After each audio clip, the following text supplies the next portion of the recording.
Hello. So in the article, A Quote for Reading, I read that we need to make sure and train the prerequisite skills for orthomapping, such as letter sound skills and phoneme awareness, to the level of phonemic proficiency and word study.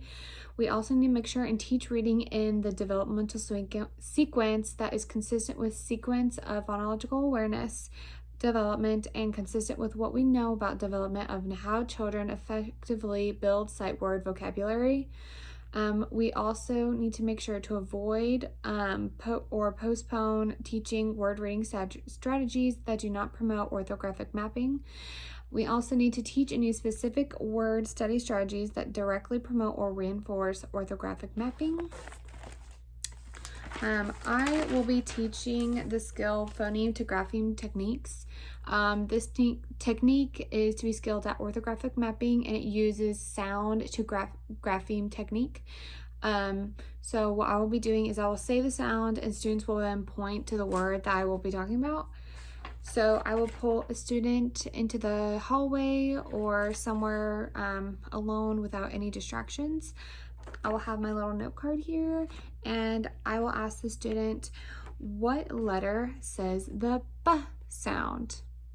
The student will then point to the word that has the B sound. I will not be pointing. I will make sure that they will point. I will then say, what letter has the A sound? And then they will point to the A. I will then say, what letter has the T sound? And then they will point to the T. We'll have a stack of these cards, and we will just be breaking down each of the letters. Eventually, we will be able to go to cards like this. So I will say, what letter has the S sound? They will point to the S. I will say, what letter has the A sound? We'll point to the A, and then at this point, I'll say, what letter has the K sound? And then instead of just pointing to the C or the K, they will say the C and the K, or they will point to both the C and the K, because they will realize that the C and the K make the K sound in SAC.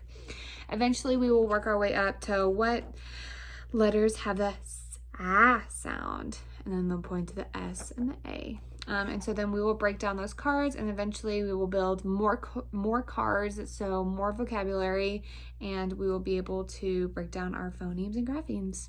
Thank you.